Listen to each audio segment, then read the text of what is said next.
ഞാൻ പാടിയപ്പം നല്ല ശുദ്ധമായ വോയിസ് ആയിട്ടൊക്കെ ഇരുന്നപ്പോഴത്തേക്ക് അവർ പറഞ്ഞു ഈ പാട്ട് രാജാസാഹിബിന് തന്നെ ആണെന്ന് പറഞ്ഞു മ്യൂസിക് ഡയറക്ടർ. അപ്പം എനിക്ക് എന്താ പറയേണ്ടതെന്ന് അറിയത്തില്ല. നമ്മളെ മനസ്സ് ആഗ്രഹിച്ചതുപോലെ ആ ഒരു സ്ഥലത്ത് കൊണ്ട് എത്തിച്ചതുപോലെ എനിക്ക് തോന്നുന്നു. ഇന്നത്തെ സത്യം പറഞ്ഞ സോഷ്യൽ മീഡിയയിലുള്ള ഓരോ കാര്യങ്ങൾ കാണുമ്പോഴത്തേക്ക് നല്ലതല്ല ആൾക്കാർ ശ്രദ്ധിക്കുന്നതിന്. ഒരിക്കലുമല്ല. നിങ്ങൾ നെഗറ്റീവ് സാധനം ഇട്ട് നോക്കി അത് കാണാനേ ആൾക്കാരുള്ളൂ.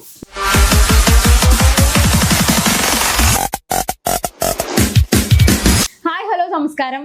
ഇന്ന് എൻ്റെ കൂടെ ഉള്ളത് പ്രേക്ഷകർക്ക് ഏറെ ഇഷ്ടപ്പെട്ട രാജാ സാഹിബ് ഇക്കയാണ്. നമസ്കാരം ഇക്ക. നമസ്കാരം. ഭയങ്കര സന്തോഷം. നമ്മൾ മുൻപും ഇതുപോലെ ഇന്റർവ്യൂ ഒക്കെ ചെയ്തിട്ടുണ്ട്. പക്ഷെ എനിക്ക് പറഞ്ഞു കഴിഞ്ഞാലുണ്ടല്ലോ, എനിക്ക് ഭയങ്കര സന്തോഷമാണ് ഇക്കരെ കാണുമ്പോ തന്നെ. എന്താന്ന് വെച്ചാല് നമ്മള് കൊറേ അതല്ല നമുക്കൊരു എനർജിയാ. പ്രത്യേകിച്ച് എനിക്ക് ഭയങ്കര ഇഷ്ടമാണ് ഈ അതുപോലെ മിമിക്രി ചെയ്യുന്നവരെ, അതുപോലെ തന്നെ ഈ പാട്ട് പാടുന്നവരൊക്കെ ഭയങ്കര ഇഷ്ടമാണ്. അതുകൊണ്ട് തന്നെ എനിക്ക് ഭയങ്കര ഒരു കാര്യം പണ്ടോട്ടേ ഞാൻ എപ്പോഴും കാണാറുള്ളതാണ്. എനിക്ക് മ്യൂസിക്കിന് വേണ്ടി ഒരു മ്യൂസീഷ്യൻ ആവണമെന്ന് വിചാരിച്ചിട്ട് ഇറങ്ങി തിരിച്ച ആളാണ്. പക്ഷെ അതിൻ്റെയൊക്കെ പിന്നിൽ ഒരുപാട് കഥയുണ്ട്. ലാസ്റ്റ് മ്യൂസിക് എന്താണ്, അന്ന് സ്റ്റാർ സിംഗറിന്റെ ഓഡീഷനും അതുപോലെ പ്രോഗ്രാംസും ഒക്കെ വന്ന് തുടങ്ങിയ സമയത്തായപ്പോഴത്തേക്ക് ഞാൻ മനസ്സിലാക്കി എത്രയും നന്നായിട്ടുള്ള പാട്ടുകാരിവിടെ ഉണ്ട്. ഞാനായിട്ട് ഇനി ഈ ഒരു ചരിത്രം മാറ്റിക്കുറിക്കണ്ടല്ലോ എന്ന് വിചാരിച്ച് മിമിക്രിയിലേക്ക് കൊണ്ടുവന്ന പാട്ട് പരിപാടി ഞാൻ തുടങ്ങി. അങ്ങനെ ഇമിറ്റേറ്റിംഗ് സംഭവങ്ങളൊക്കെ ആയിട്ടാണ് പിന്നെ ആ ഒരു ട്രാക്കിലേക്ക് എടുത്തത്. പക്ഷെ ഞാൻ സിനിമയിൽ പാടി, ഞാൻ എൻ്റെ ആഗ്രഹം സാധിച്ചെടുത്തു. തമിഴ് സിനിമയിൽ ഒരു പിന്നണി ഗായകനാകാൻ സാധിച്ചു. നമ്മുടെ പിന്നെ ശിവജിത് പാൽ നായകനായിട്ട് അഭിനയിച്ച കാതലൻ യാരടി എന്ന് പറഞ്ഞ സിനിമയിൽ ആദ്യമായിട്ട് പാടാൻ സാധിച്ചു. വിജയുടെ പിന്നെ സർക്കാരും ഇതും കൂടാണ് അങ്ങോട്ടും ഇങ്ങോട്ടും കിടന്ന് ഓടുന്നത്. ജില്ല ഈ രണ്ട് സിനിമകൾ ഒരുമിച്ച് അവിടെ കേരളത്തിൽ റിലീസ് ചെയ്തില്ല, തമിഴ്നാട്ടില് യൂട്യൂബിലൊക്കെ കിടപ്പുണ്ട്. അലയടിക്കുതേ നെഞ്ചിൽ കാതലേ എന്ന് പറഞ്ഞ പാട്ട് അടിച്ചു നോക്കിയാല് നമുക്ക് ആ പാട്ടൊന്ന് പാടിട്ട് തുടങ്ങാം. എന്തായാലും നമ്മള് സിനിമയില് പാടിയ ഒരു പാട്ടും കൂടിയാണല്ലോ. നമ്മൾ എപ്പോഴും പറയുമ്പോ ഇപ്പൊ SPBയുടെ പാട്ട് പാടാറുണ്ട് എന്നൊക്കെ പറയും. പക്ഷെ നമ്മൾ സ്വന്തമായിട്ട് ഒരു പാട്ട് പാടണമെങ്കിൽ അത് പാടാലോ. വലിയ പിന്നണി ഗായകർ SPBനൊക്കെ വെച്ച് പാടിപ്പിക്കാൻ വേണ്ടി അവർ പ്ലാൻ ചെയ്തതാണ്. പിന്നെ ഞാൻ ആ ട്രാക്ക് പാടിയത് അന്ന് നോമ്പ് സമയമായിരുന്നു. ഞാൻ പാടിയപ്പം നല്ല ശുദ്ധമായ വോയിസ് ആയിട്ടൊക്കെ ഇരുന്നപ്പോഴത്തേക്ക് അവർ പറഞ്ഞു ഈ പാട്ട് രാജാസാഹിബിന് തന്നെ ആണെന്ന് പറഞ്ഞു മ്യൂസിക് ഡയറക്ടർ. അപ്പം എനിക്ക് എന്താ പറയേണ്ടതെന്ന് അറിയത്തില്ല. നമ്മളെ മനസ്സ് ആഗ്രഹിച്ചതുപോലെ ആ ഒരു സ്ഥലത്ത് കൊണ്ട് എത്തിച്ചതുപോലെ എനിക്ക് തോന്നുന്നു. അപ്പൊ ആ പാട്ടൊന്ന് പാടാം. അലയടിക്കിതേ എൻ നെഞ്ചിൽ കാതലേ, உயிர் துடிக்குதே என் மொழியில் காதலே, நடக்காத ஆசை நான் கனவாக பார்த்தேன், என் உயிர் போகும் நாளே. അങ്ങനെ ഒരു ആഗ്രഹം സഫലമായില്ലേ? നമ്മൾ ഈ പാട്ട് നമുക്കൊരു പാടണം, എത്രയോ കാലങ്ങളായിട്ട് ആഗ്രഹിച്ചിരുന്ന ഒരു കാര്യമല്ല. പാടിപ്പോ എങ്ങനെ ഉണ്ടായിരുന്നു? ആദ്യമായിട്ടൊരു പിന്നണി ഗായകനായിട്ട് ഒരു സിനിമയിൽ വന്നപ്പോ എങ്ങനെ ഉണ്ടായിരുന്നു? ശരിക്കും പറഞ്ഞാല് അന്ന് ഈ നോമ്പ് പിടിച്ചിട്ട് എനിക്ക് ഒന്നും തൊണ്ടയിൽ വെള്ളമില്ല, അതിന്റെ അംശമില്ല. നമ്മൾ ഉമിനീര് മാത്രം കുടിച്ച് നിൽക്കുന്ന സമയമാണ്. ഉച്ച സമയത്തൊക്കെ ആയ പാട്ട് തീർന്നത്.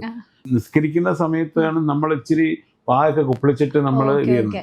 അപ്പൊ ആ വെള്ളത്തിന്റെ അംശമായിരിക്കും നമ്മുടെ ഉള്ളിലേക്ക് പോകുന്നത്. അതുകൊണ്ട് പാട്ട് നന്നായിട്ടുണ്ടെന്ന് എല്ലാരും പറഞ്ഞു. അത് മ്യൂസിക് ഡയറക്ടർ തന്നെ അംഗീകരിച്ചപ്പോഴത്തേക്ക് അവരാണല്ലോ പറയേണ്ടത്.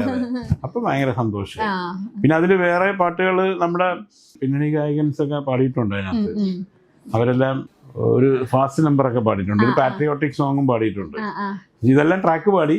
പക്ഷെ ഈ പാട്ട് മെലഡി എനിക്ക് തന്നെ കിട്ടി. എനിക്ക് ഭയങ്കര ഇഷ്ടം മെലഡി സോങ്സുകളാണ്.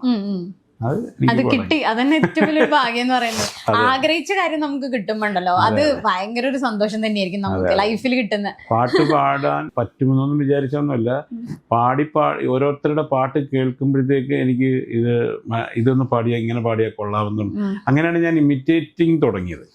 പിന്നെ ഈ പാട്ട് പാടുമ്പോഴത്തേക്ക് ഞാൻ എൻ്റെ ശബ്ദത്തിൽ പാടാൻ പറ്റിയിരുന്നു. അതിനേക്കാളും വലിയൊരു കാര്യം, നമ്മളൊരു സിഗ്നേച്ചർ വേണ്ടേ. അപ്പൊ അതുകൊണ്ട് ഞാൻ അങ്ങനെയും പ്രാക്ടീസ് ചെയ്യുന്നുണ്ടായിരുന്നു. ഇത് ഞാൻ പാടിയാൽ എങ്ങനെ ഇരിക്കും, ഈ പാട്ട് ഞാൻ എങ്ങനെ പാടിയാൽ എങ്ങനെ ഇരിക്കും എന്നുള്ള ട്രയല് നടത്തിക്കൊണ്ടിരുന്നു. ഇമിറ്റേറ്റിംഗ് SP ബാലസുബ്രഹ്മണ്യം, അതുപോലെ ഇളയരാജ, AR റഹ്മാൻ, പിന്നെ വേണുഗോപാൽ, മാർക്കോസ് ഏട്ടൻ, കുറെ ഇവരുടെയൊക്കെ കൂടെ എനിക്ക് SP സാറിന്റെ കൂടെയും ഇളയരാജ സാറിന്റെയും റഹ്മാൻ സാറിന്റെയും കൂടെ ഒഴിച്ച് ബാക്കി അനുകരിക്കുന്ന പാട്ടുകാരുടെ ഒപ്പം സ്റ്റേജിൽ പങ്കിടാൻ അവരുമായിട്ട് നല്ല പരിചയം. ഉണ്ണികൃഷ്ണൻ സാറ് പറഞ്ഞാൽ എന്നെ എ ആർ റഹ്മാൻ എന്ന് വിളിക്കുമായിരുന്നു. കാര്യം ഞാൻ പണ്ട് ജഗപൊകയിൽ എ ആർ റഹ്മാന്റെ ചെയ്തിട്ടുണ്ട്, എനിക്ക് ഓർമ്മയുണ്ട്. മുടിയൊക്കെ അമേരിക്കയിൽ നിന്ന് കൊണ്ടുവന്ന് വിഗ്ഗൊക്കെ വെച്ചിട്ടാണ് ഞാൻ റഹ്മാൻ സ്റ്റൈലൊക്കെ ചെയ്തത്.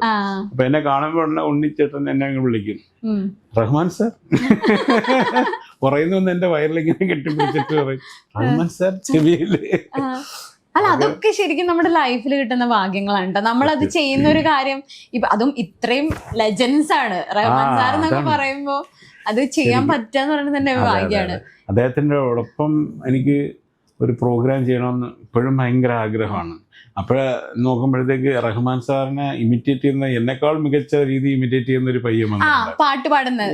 അസാധ്യ വോയിസ് കേട്ടോ, അതെടുത്ത് വെച്ചതുപോലെ. അപ്പൊ ഞാനൊന്ന് ബാക്കിലോട്ട് വന്നു. അല്ല, ഇക്ക അതുപോലെ വീഡിയോ ഒക്കെ എടുത്ത് പാട്ടൊക്കെ പാടാൻ ഇടയ്ക്കിടയ്ക്ക്. അപ്പൊ ചെയ്യുമ്പോ നമ്മള് എന്തായാലും ഇപ്പൊ സോഷ്യൽ മീഡിയ എന്ന് പറഞ്ഞു കഴിഞ്ഞാലേ ഇപ്പൊ എനിക്ക് തോന്നുന്നു വേൾഡ് വൈഡ് എല്ലാവരും കാണും ഇപ്പൊ സോഷ്യൽ മീഡിയയിൽ ഉള്ളത് കൊണ്ട് തന്നെ. അങ്ങനെയൊക്കെ ചെയ്താൽ മതി. ഞാനത് എപ്പോഴും ചെയ്യണമെന്ന് വിചാരിക്കും. അപ്പം ഞാൻ എന്നെക്കാൾ മികച്ച ഒരാൾ വന്ന് കാണുമ്പോഴത്തേക്ക് ഞാൻ സത്യം പറഞ്ഞാല് നമോഭാഗം പറഞ്ഞിട്ട് ഞാൻ പിന്നോട്ടറിയുന്ന ആളാണ്. അല്ലെങ്കിൽ പിന്നെ ഒരുപാട് നമുക്ക് ആശങ്കയില്ലാതെ ഒരു രണ്ടുപേർക്ക് എന്തും ചെയ്യാം. എങ്ങനെ പറയാം, എല്ലാം അറിയുന്നവന് എന്തും ചെയ്യാം, ഒന്നും അറിഞ്ഞുകൂടാത്തവന് എന്തും ചെയ്യാം. അപ്പം ഇതിനിടയ്ക്ക് നിൽക്കുന്ന ആൾക്കാർക്കാണ് ഈ നമുക്ക് ഈ ആശങ്ക വരുന്നത്. നമുക്കിപ്പോഴും അങ്ങനെ ഉണ്ട്. ഇപ്പം നമ്മളെക്കാൾ മികച്ച നല്ല മിമിക്രി ആർട്ടിസ്റ്റുകൾ വരുമ്പോഴത്തേക്ക് നമ്മൾ വഴിമാറി കൊടുക്കണം എന്നാണ് എൻ്റെ ഒരു തിയറി തന്നെ. അപ്പം അവര് ഈ പറഞ്ഞ ഞാൻ ഒരു ദിവസം എന്താ പറയാ, നമ്മൾ പറയുമ്പോൾ തള്ളാന്ന് വിചാരിക്കും. അമേരിക്കൻ പ്രോഗ്രാം കഴിഞ്ഞ് വന്ന ഉടനെ എന്നെ ഒരു മാസം ഷൂട്ടിങ്ങിനും പ്രോഗ്രാം ആങ്കറിങ്ങിനും വേണ്ടിയിട്ട് ഞാൻ ദുബായിലേക്ക് പോയി. അവിടെ നസറിയൊക്കെ ചെയ്യുന്ന ഞങ്ങളൊരു പ്രോഗ്രാം ഉണ്ടായിരുന്നു, ചാനലിന് വേണ്ടിയിട്ട് ചെയ്തൊരു പ്രോഗ്രാമാണ്. ഒരു മാസം വെർസാലീസ് എന്ന് പറഞ്ഞൊരു ഹോട്ടലില്, രവിപിള്ള സാറിന്റെ ഹോട്ടലില് അവിടെ താമസിക്കേണ്ടത്. സന്തോഷ് പാലിയാണെന്ന് ആ പ്രോഗ്രാം ചെയ്തുകൊണ്ടിരിക്കുന്നത്. അപ്പോൾ ഞാനൊരു മാസം ഫുൾ ദുബായിലാണ്. അത് കഴിഞ്ഞ് വന്ന ഉടനെ തന്നെ അടുത്ത ഫ്ലൈറ്റിൽ മസ്കറ്റിലേക്ക് പോവുകയാണ്. ഇങ്ങനെ ഒരു ടൈമിൽ നമുക്ക് ഇങ്ങനെ പൊക്കോണ്ടിരുന്നു. ഇപ്പൊ ഒരു 14 പാസ്പോർട്ടോളം എൻ്റെ ജീവിത യാത്രയില് കിടപ്പുണ്ട്. 14ാമത്തെ പാസ്പോർട്ട്, അത് ജംബോ പാസ്പോർട്ടാണ്. ഒരു പാസ്പോർട്ട് എന്ന് പറഞ്ഞാൽ 3 പാസ്പോർട്ടിന് തുല്യമാണ്. അതിങ്ങനെ പൊക്കോണ്ടിരിക്കാം. അതെ, ശരിയാ. അല്ല, എനിക്ക് തോന്നുന്നതേ ആ ഒരു കാലഘട്ടം ഭയങ്കര മനോഹരമായിരുന്നു കേട്ടോ. ഞാൻ ശരിക്കും പറഞ്ഞു കഴിഞ്ഞാല് ഒരു മിമിക്രിയുടെ ഒരു സമയം ഉണ്ടായിരുന്നല്ലോ. ശരിക്കും നമ്മളൊക്കെ എനിക്ക് നന്നായിട്ട് അറിയാം. അതെന്ന് വെച്ചാൽ നമ്മൾ പണ്ട് നമ്മുടെ ഒരു വിനോദോപാധി എന്ന് വേണമെങ്കിൽ പറയാം മിമിക്രി എന്ന് പറഞ്ഞാൽ. ഇപ്പൊ അമ്പലങ്ങളിലായാലും അതെ, ഇപ്പൊ സിനിമകളിൽ തന്നെ പണ്ട് എന്ന് പറഞ്ഞു കഴിഞ്ഞാൽ മിമിക്രി എന്ന് വന്ന താരങ്ങൾ എത്രയോ ഇപ്പോഴും സിനിമകളിൽ അഭിനയിച്ചുകൊണ്ടേ ഇരിക്കുന്നുണ്ട്. അപ്പോൾ ആ ഒരു കാലഘട്ടം ഒന്ന് ഓർമ്മിച്ചെടുക്കാൻ പറ്റും. ഒരു കാലഘട്ടം നമുക്ക് എപ്പോഴും നമുക്ക് കേൾക്കാൻ താല്പര്യമുള്ളതാണ് ആ ഒരു കാലഘട്ടം എന്ന് പറയുന്നത്. നമ്മളെ അമ്പലപ്പറമ്പിലും അതുപോലെ ഓരോ ദിവസം നമ്മൾക്ക് ഓരോ സ്റ്റേജുകൾ നമുക്ക് പുതിയ പുതിയ ആൾക്കാരാണ്. ചിത്ര ചേച്ചി ഒരു പ്രാവശ്യം ഞാനും ചിത്ര ചേച്ചി എല്ലാം കൂടെ ഈസ്റ്റ് കോസ്റ്റിൻ്റെ ഒരു പ്രോഗ്രാം ചെയ്തുകൊണ്ടിരിക്കുന്ന സമയത്ത് ചിത്ര ചേച്ചി കയറുന്നതിന് തൊട്ട് മുമ്പ് ഞാൻ എൻ്റെ ഒരു ഇമിറ്റേറ്റിംഗ് സാധനം കഴിഞ്ഞിട്ട് ഇറങ്ങി വരുമ്പോഴത്തേക്ക് ചേച്ചി ഇങ്ങനെ ഭയങ്കരമായിട്ട് വിയർത്ത് നിൽക്കുന്നത്. ഞാൻ ചോദിച്ചു, ചേച്ചി എന്താണ്? ചേച്ചി അടുത്ത പാട്ട് ചേച്ചിയുടെ ഈ പാട്ട് എനിക്ക് ഭയങ്കര ഇഷ്ടമെന്ന് പറഞ്ഞു. ഓ, ടെൻഷനാണ് രാജാവ്. ഞാൻ ചോദിച്ചു, ചേച്ചി ഇത്ര പാട്ട് പാടിയ ചേച്ചി ഈ സ്റ്റേജിലോട്ട് കയറാനായിട്ട്? അത് ഭയങ്കരമാണ്. സ്റ്റേജിന്റെ തുടക്കപ്പാട്ടാണ്, ഫസ്റ്റ് പാട്ട്. ഇത് കഴിഞ്ഞാൽ നമുക്കെല്ലാം സെയിം ഇത് തന്നെ കേട്ടോ. നമ്മൾ സ്റ്റേജിൽ കയറി ആൾക്കാരുമായിട്ട് ഇന്ററാക്ട് ചെയ്ത് കഴിഞ്ഞാൽ പിന്നെ നമ്മൾ പക്ക ഇതായിട്ട് നമുക്ക് എന്തും കാണിക്കാം. പിന്നെ വെച്ചാൽ ആൾക്കാരുമായിട്ട് നമ്മൾ സിങ്ക് ആയി കഴിഞ്ഞു. ഈ ഏതൊരു ഇപ്പം കഥാപാത്രമാണെങ്കിൽ പോലും ഏതൊരു സ്റ്റേജിന് നമ്മൾ ചെയ്യുന്നതാണെങ്കിൽ പോലും ഒരു ഷൂട്ടിങ്ങിന് പോയാലും ഒരു കഥാപാത്രത്തിലേക്ക് കയറി വരുന്ന ഒരു പ്രസവ വേദന എന്ന് പറയുന്ന പോലെ ഒരു വേദനയുണ്ട്. അത് കഴിഞ്ഞു കഴിഞ്ഞാൽ പിന്നെ നമുക്ക് ഭയങ്കര റിലാക്സ് ആണ്, കംഫർട്ടായി കഴിഞ്ഞാൽ പിന്നെ കഥാപാത്രമായിട്ട് നമ്മൾ എന്താണ് ചെയ്യുന്നത്. അതുപോലെ തന്നെ ചിത്ര ചേച്ചി എൻ്റെ അടുത്ത് പറഞ്ഞ ആ പേടി നല്ലതാണ് മോനെ രാജ എന്ന് പറഞ്ഞു. നമുക്ക് ആ ടെൻഷൻ ഞാൻ പറഞ്ഞ എനിക്കും കൊണ്ട് ചേച്ചി തുടക്കം സ്റ്റേജിലേക്ക് അത് നല്ല കലാകാരന്മാർക്ക് ഉള്ളതാണെന്ന് ചേച്ചി പറഞ്ഞപ്പോഴാണ് എനിക്ക് ആ ഇത് മാറിയത്. ഞാൻ നേരത്തെ പറഞ്ഞില്ലേ, എല്ലാം അറിയുന്നവർക്ക് പേടിക്കണ്ട, ഒന്നും അറിയാത്തവർക്ക് പേടിക്കണ്ട, എന്തും ചെയ്യും ക്യാൻഡി മോൻ. അത് രണ്ട് വ്യത്യാസങ്ങളുണ്ട്. അപ്പം ഞാൻ നമ്മുടെ സ്റ്റേജിലേക്ക് ഇതുപോലെ ദീദിയുടെ ഒരു പ്രോഗ്രാം ചെയ്തുകൊണ്ടിരുന്ന ഉഷാ ദീദിയുടെ കൂടെ ഒരു പ്രോഗ്രാം ചെയ്യാൻ വേണ്ടിയിട്ട് ഞാനിങ്ങനെ ദീദിയില്ല, ഇത് വേറൊരു പ്രോഗ്രാമാണ്. സ്റ്റേജിലോട്ട് കയറുന്ന പുറത്തുനിന്ന് ഞാൻ കയറി വന്നു. ഒരു ചാനലിന് വേണ്ടിയിട്ടാണ്. പക്ഷെ അത് സാധാരണ ഒരു ആലപ്പുഴയിലുള്ള ഒരു കേബിൾ TV ചാനൽ സ്റ്റേജിൽ ഇങ്ങനെ സ്റ്റെപ്പ് കയറി പുറത്തുനിന്ന് മൈക്കും കൊണ്ട് ഹായ് ഒരു buddy it's a good experience program എന്നൊക്കെ പറഞ്ഞുകൊണ്ട് കയറി വന്ന സ്റ്റേജിൻ്റെ അകത്ത് ആ സ്റ്റെപ്പില് സാരി ഉടക്കി എൻ്റെ ബ്ലീറ്റ് എല്ലാം കൂടെ കംപ്ലീറ്റ് ഏകദേശം ഈ സൈഡ് മൊത്തം താഴെ കിടക്കുക. സ്റ്റെപ്പിനകത്തിരിക്കുക. ആൾക്കാരെ ഒടുക്കത്തെ ചിരി കണ്ടിട്ട് സ്റ്റേജിൽ നിന്ന് ആങ്കർ മൈക്കും പിടിച്ചോണ്ട് അങ്ങോട്ട് ഓടുന്നു ഇങ്ങോട്ട് എൻ്റെ പൊന്നെ അത് ഭയങ്കര ഒരു സീനായി പോയിട്ടോ. പക്ഷെ ഞാൻ അവിടെ ചെന്നത് സ്റ്റേജ് കൈകാര്യം ചെയ്ത് മാനേജ് ചെയ്ത് കഴിഞ്ഞു. സാരി ഞാൻ പിടിച്ചു anyway you like the sari sari show ഇഷ്ടപ്പെട്ടോ നിങ്ങൾക്ക്? അതാ ആൾക്കാർക്ക് നല്ലതിനേക്കാൾ കൂടുതൽ ഒരു നെഗറ്റീവ് സാധനമാണ് ഇന്നത്തെ കാലഘട്ടം അങ്ങനെയായി മാറി. ഇത് കുറെ വർഷങ്ങൾക്ക് മുമ്പാണ്. ഇന്നത്തെ സത്യം പറഞ്ഞ സോഷ്യൽ മീഡിയയിലുള്ള ഓരോ കാര്യങ്ങൾ കാണുമ്പോഴത്തേക്ക് നല്ലതല്ല ആൾക്കാർ ശ്രദ്ധിക്കുന്നതിന്. ഒരിക്കലുമല്ല. നിങ്ങൾ നെഗറ്റീവ് സാധനം ഇട്ട് നോക്കി അത് കാണാനേ ആൾക്കാരുള്ളൂ. നല്ല ഒരു പ്രവൃത്തിയോ നല്ല ഒരു പ്രോഗ്രാമോ മറ്റു സംഭവം അത് പക്ഷെ കാലമെടുത്തിട്ടേ അത് തിരിച്ചറിയുന്നു. ഇപ്പൊ ഒരു നെഗറ്റീവ് സാധനം എടുത്തിട്ട് നോക്കൂ. അവര് ഈ എന്താണ് ഞാൻ പറയും, തന്തയ്ക്കും തള്ളയ്ക്കും വിളി കേൾക്കാൻ നിങ്ങൾ റെഡിയാണെങ്കിൽ നിങ്ങൾക്ക് വൈറലാവാം. അതെ, ശരിയല്ലേ? സത്യം. ഇപ്പൊ പറഞ്ഞ കാര്യം തന്നെ ഇപ്പൊ ഒരു വീഡിയോ ആയിട്ട് ഇപ്പൊ ഇറങ്ങിയിരുന്നെങ്കിലോ ഇപ്പോഴാണ് ഒരു പ്രോഗ്രാമിനാണെങ്കിൽ എവിടെ വരുന്നത് വീഡിയോ. അതാണ്. അല്ല എനിക്ക് അങ്ങനെ എനിക്ക് തന്തയ്ക്കും മരിച്ചു എൻ്റെ ഫാദറിനും എൻ്റെ സുഖമില്ലാതിരിക്കുന്ന മമ്മിക്കും അവര് സ്വസ്ഥമായിട്ട് അവരെ വിളി കേൾപ്പിച്ചിട്ടും എനിക്ക് വൈറലാവേണ്ട ആവശ്യമില്ല. എനിക്ക് അതിനോട് ഇൻട്രസ്റ്റ് ഇല്ല. ഞാൻ അതുകൊണ്ടാണ് പല കാര്യങ്ങളും നെഗറ്റീവ് സാധനങ്ങൾ ചെയ്ത് വേണമെങ്കിൽ വൈറലാകാം. അത് ചെയ്തിട്ട് ഇപ്പൊ നമുക്ക് എന്താണ് നമ്മുടെ മക്കള് വളർന്നു വരികയാണ്. നമുക്കൊരു ട്രാൻസ്ഫോർമേഷൻ ഉണ്ട് ജീവിതത്തിൽ. അപ്പൊ നമുക്ക് ഓരോന്നും ആ പൊസിഷൻസ് മാറുമ്പം ആ രീതിയിലേക്ക് നമ്മള് സജ്ജമാവണം അല്ലേ? ഓരോ കാലഘട്ടത്തിനനുസരിച്ച് നമ്മൾ മാറി മാറി ചിന്തിച്ച് അപ്ഡേറ്റ് ചെയ്ത് അങ്ങനെ പോകുമ്പോഴത്തേക്ക് we will be happy in every moments. എൻ്റെ അടുത്ത് ടിനി ടോം എപ്പോഴും ചോദിക്കും, നീ ഇപ്പോഴും ഹാപ്പി ആണല്ലോ ഇടാന്ന് ചോദിക്കും. എൻ്റെ ഇടയ്ക്ക് പുള്ളിക്ക് ടെൻഷൻസുകൾ വരും പുള്ളി. അപ്പൊ ഞാൻ ഇങ്ങനെ ഇതായിട്ട് ജീവിതം മിതത്വത്തോടു കൂടി കണ്ട് അതിനകത്ത് ഒതുങ്ങി സന്തോഷം ഉള്ളതിൽ സന്തോഷം കണ്ടെത്തി ജീവിക്കുന്ന ഒരാളാണ്. ഞാനും എൻ്റെ കുടുംബവും. ഞാൻ മാത്രമല്ല കേട്ടോ, എന്നെ സപ്പോർട്ട് ചെയ്യുന്ന എൻ്റെ കുടുംബമുണ്ട്. അവരും അതേപോലെയാണ് എന്നെ ചേർത്ത് നിർത്തുന്നത്. ഞാൻ അവരെ ഇങ്ങനെ ചേർത്ത് പിടിച്ചുകൊണ്ട് അങ്ങനെ പോകും. അല്ല, അതുകൊണ്ടാണ് ഇപ്പോഴും ഇങ്ങനെ നമുക്ക് ലൈവായിട്ട് നിൽക്കാൻ പറ്റുന്നത്. അതുകൊണ്ട് തന്നെയാണ്. അതായത് നമ്മുടെ ഒരു ലൈഫിൽ കാണിക്കുന്ന ഒരു മിതത്വം ലാളിത്യവും തന്നെയാണ്. ഞാൻ പറയും ബീയിങ് റിയൽ ഇസ് ഈസി എന്ന് പറയും. ശരിയല്ലേ? നമ്മൾ റിയൽ ആണെങ്കിൽ ഇപ്പൊ എൻ്റെ മൊബൈലിനകത്ത് എനിക്ക് വേറൊരു പാസ്വേഡ് ഇല്ല. എൻ്റെ മൊബൈലിനകത്ത് അവർക്കറിയാവുന്ന പാസ്വേഡേ ഉള്ളൂ. ഞാൻ വേറൊരു പാസ്വേഡോ ഒരു ഹിഡൻ സാധനങ്ങളോ ഒന്നും ഞാൻ വെക്കാറില്ല. അവർക്കും തുറന്നു നോക്കാം.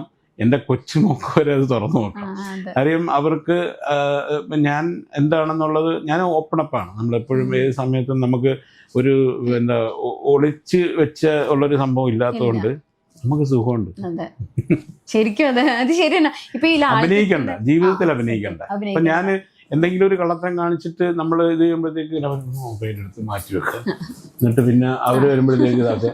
ഇത് എപ്പോ ആണെങ്കിലും എന്നെ സമീപിക്കാം. അതുകൊണ്ട് ഭയങ്കര സുഖമാണ്. റിയലായിട്ടിരിക്കുന്നത് ഭയങ്കര സുഖമുള്ള ഒരു ഏർപ്പാടാണ്. അതെ, അല്ല അങ്ങനെ ഇരിക്കാൻ പറ്റാന്നുള്ളത് വലിയൊരു കാര്യം തന്നെയാണ്. നമുക്ക് അങ്ങനെ തന്നെ അത് ഫോളോ ചെയ്യണം നല്ലത്. ഇപ്പൊ നേരത്തെ നമ്മൾ ലാളിത്യത്തിന്റെയും മിതത്വത്തിന്റെയും ഒക്കെ കാര്യം പറഞ്ഞു. നമ്മുടെ ശരിക്കും പറഞ്ഞാൽ നമ്മളൊക്കെ പാട്ട് ഇഷ്ടപ്പെടുന്നവരാണ്. പാട്ട് പാടുന്നതും കൂടിയാണ്. അപ്പൊ നമുക്ക് ശരിക്കും പറഞ്ഞാൽ എന്നാലും അല്ല നമ്മൾ പാട്ട് പാടുമല്ലോ.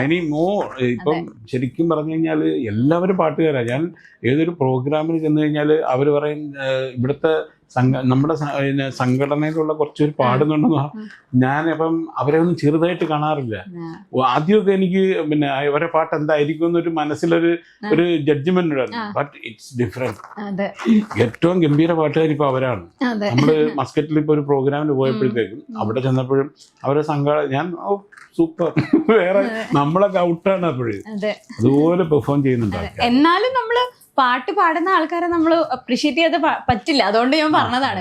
അപ്പൊ അത് പറഞ്ഞപ്പോഴായിരുന്നു ഈ മിതത്വത്തിന്റെയും ലാളിത്യത്തിന്റെയും കാര്യം പറഞ്ഞപ്പോഴാണ് നമ്മുടെ ശരിക്കും ഒരു ഗ്രേറ്റ് ലോസ് തന്നെയാണ് ജാനകിയമ്മയുടെ ഒരു മരണം എന്ന് പറയുന്നത്. നമ്മൾ ഇന്നലെയും കൂടി ചിത്ര ചേച്ചിയൊക്കെ കരയുന്ന കണ്ടപ്പോൾ ശരിക്കും നമുക്ക് ഉള്ളിൽ നിന്നിങ്ങനെ എങ്ങനെയാന്ന് അറിയില്ല, അത്രയും വിഷമം നമ്മുടെ എല്ലാവരുടെ ഉള്ളിൽ ഇങ്ങനെ വന്നുകൊണ്ടിരിക്കുകയായിരുന്നു.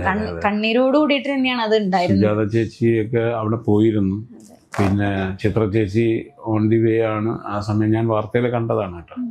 അവരുടെയൊക്കെ അവരുടെ ഉള്ളിൽ നിന്ന് വരുന്ന ഒരു വിഷമം, അത് എൻ്റെ പ്രോഗ്രാം തുടങ്ങിയ കാലം മുതൽ ജാനകി അമ്മയുടെ പാട്ട് എൻ്റെ കൂടെ ഒരാൾ പാടാനായിട്ട് ഞാൻ എപ്പോഴും, ഇപ്പം മലരെ മൗനമാ എന്നുള്ളൊരു പാട്ട് ഞാൻ സ്റ്റേജിൽ പാടാറുണ്ട്.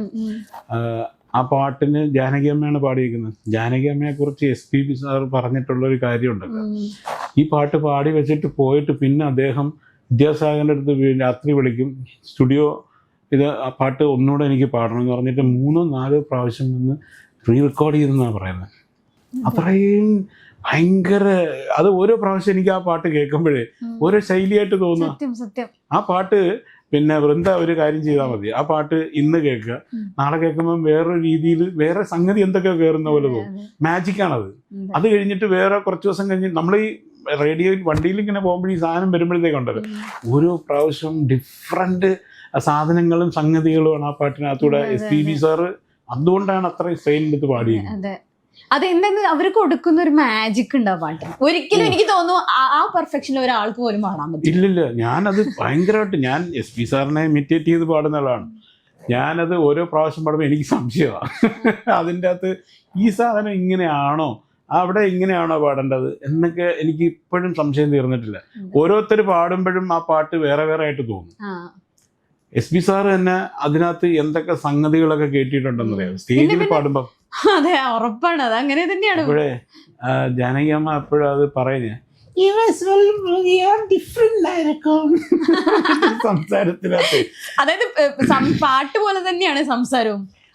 ഞാനും നവാസ് കലാഭവൻ നമ്മളെ സുഹൃത്ത്, അദ്ദേഹവും ഞങ്ങൾ പ്രോഗ്രാമിന് ഞാൻ SPB ചെയ്യുമ്പം പുള്ളി ജാനകി അമ്മയുടെ വേഷത്തിൽ വന്ന് ചെയ്യും, ഞാൻ SPBയുടെ സ്റ്റൈലിൽ വരും. ഒന്നാമത് ഞാൻ ആ ഷേപ്പാണ്, പുള്ളി അത് ഇടുമ്പോൾ കറക്റ്റ് ജാനകി അമ്മ നവാസൊക്കെ എപ്പോഴും ഫീമെയിൽ വോയിസ് ചെയ്യുന്നതാണ്, ബ്രില്യൻ്റ് ആണ്. കഴിഞ്ഞ ഞങ്ങളുടെ അമ്മയുടെ പ്രോഗ്രാമിന് പുള്ളി പിന്നെ ഇവരെ രണ്ടുപേരുടെയും പാട്ട് മാറിയും തിരിഞ്ഞും പാടിയിട്ടുണ്ട്. ഞാനിപ്പം ജാനകി അമ്മ മരിച്ചപ്പോൾ ഞാൻ അത് ഷെയർ ചെയ്തു ഫേസ്ബുക്കിനകത്ത് ആ പാട്ടിൻ്റെ. അല്ല, അതൊക്കെ എന്ന് പറഞ്ഞാൽ ഇതൊക്കെ ശരിക്കും പറഞ്ഞാൽ നമ്മുടെ ലൈഫിലൊക്കെ കിട്ടിയ ഒരു തീരാ നഷ്ടം തന്നെയാണ് ഇവരുടെ. ഇപ്പം നവാസിക്കായാലും അതെ, ജാനകി അമ്മ, SPB സാർ എന്നൊക്കെ പറയുമ്പോൾ എല്ലാവരും, അതായത് എന്തൊക്കെയോ സിഗ്നേച്ചർ നമ്മൾ ഒരിക്കലും മറക്കാൻ കഴിയാത്ത വിധം നമുക്കൊരു ഓർമ്മകൾ തന്നു പോയിട്ടുള്ള. വേറെ നമ്മൾ ഇവരൊക്കെ ഉള്ള ഇത്രയും മഹാന്മാരായിട്ടുള്ള ലെജൻസ് ഉള്ള സമയത്താണ് നമുക്കും ഈ കാലഘട്ടം നമുക്ക് ദൈവം തന്നതിൽ ഭയങ്കര താങ്ക്സ് ആണ് ദൈവം. അതെ, ശരിയല്ലേ? അതെ അതെ. പിന്നെ അത് SPB സാറിനെ എപ്പോഴും കാണാൻ കഴിഞ്ഞിട്ടുണ്ട്. അദ്ദേഹത്തിന്റെ കൂടെ പ്രോഗ്രാം ചെയ്യാൻ ഒരു അവസരം വന്നിട്ട് കാനഡയിൽ ഒരു ഷോയ്ക്ക്, ടൊറൻഡോയിലേക്ക് ഒരു പ്രോഗ്രാമിന് ചാനലിൽ നടത്തുന്നത്, നമ്മുടെ ഏഷ്യാനെറ്റിൻ്റെ ഒരു പ്രോഗ്രാം, എനിക്കത് മിസ്സായിപ്പോയി. പിന്നീട് എനിക്ക് നഷ്ടമെന്ന് പറഞ്ഞാൽ ഭയങ്കര നഷ്ടമായിപ്പോയി. പക്ഷേ അദ്ദേഹത്തിൻ്റെ മകൻ SPB ചരണുമായിട്ട് എനിക്ക് ഒരു പ്രോഗ്രാം ടൗൺ ഹാളിൽ കൊല്ലത്ത് വെച്ച് ചെയ്യാനുള്ള അവസരം. അന്ന് അദ്ദേഹത്തിന് ഷേക്ക് ഹാൻഡൊക്കെ തന്നിട്ട് അപ്രീഷിയേറ്റ് ചെയ്തു. പിന്നെ അവിടെ വേറെ ഒരുപാട് SPBയുടെ വോയിസിൽ പാടുന്നവരുണ്ട്. പിന്നെ ഞാൻ അദ്ദേഹത്തിൻ്റെ വോയിസിൽ സംസാരിക്കുകയും ചെയ്യും, ഇമിറ്റേറ്റ് ചെയ്ത്.